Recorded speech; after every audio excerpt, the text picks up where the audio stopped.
Welcome to Zim Celebrity TV. Patinokudzirai nyaya dziri kupisa dziri kutenderera muZimbabwe. Mama V vazopindura zvakataurwa naHoly 10 kupostcast yaDJ Ola. Ari kudedza kuti murume rudzi anopfeka madhirezi ari kutinyadzisa, asi Mama V vadedza kuti kana usati wambondiona ndiri pamusoro pemurume kana kuti murume ari pamusoro pangu, nyarara. Tererai munzwa.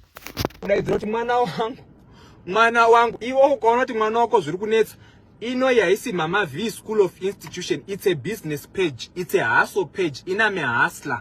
You understand? I hustle for a living. Hustle yangu iwo ukaona kuti haisi kukuitira, zvangu fane kuti unoenda kucompany yesimende kuti company yenyu simende yenyu inozopinda paurodzi vana wangu. Enda haisi kuinstitution iyi. Handisi institution, handisi chikoro. Kana yanga iri chikoro maiti chikoro chingachivharwe. It's not Mama V School of Technology, Mama V School of Schooling people. I'm not here to school people. I'm here to hustle and make money. You see these people are calling me. It's money. I'm here to hustle. Iwo ukaona kuti arega ndiende mwana wangu ada kuenda kuchikoro, endesa mwana wako kuma college ari koko. Iye mwana wako ari kuitei kana zvisingaiti disable unfollower. Vana venyu totovadzisa kuhasela kuti mu life you go to any extent.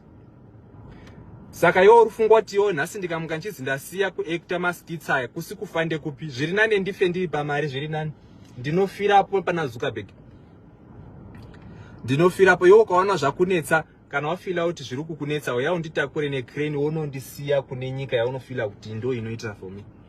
Pamakaona ndichiparedha kuti ndauya panapa kuparedha kuti azi inozichi, pandakauya ndichiparedha kuti ndiri kuda kupusha agenda yezvakati nezvakati, ndepapi?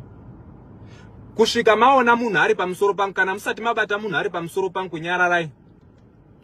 Ende vamwe vacho vanongongori vanhu, unoziva vanhu vari mudenial zvakaoma. Denial is the river in Egypt. Ukada uzotozvitarisa pamwe dzitori ngochani, dzitori mucloset futi. Iwo ukanditarisa unofila sei? Ukanditarisa ukaona ndiri ngochani newo uri ngochani? Kana ukanditarisa uri kufila sei paunondiona? Iwo ukafila kuti ndiri ngochani, magnets attract magnets, you are also a ngochani. Ungori mudenial. Side ramuinaro iroro, gara neside iroro. Indogara neside randinaro. Raisi riripo. Side randinaro iroro, indogara neside randinaro. Iwo garawo neside rawinaro. Kana dress richikwanisa kundikeshera, richikwanisa kundisira income ye 40,000. I earn 40,000 now because ndane increment.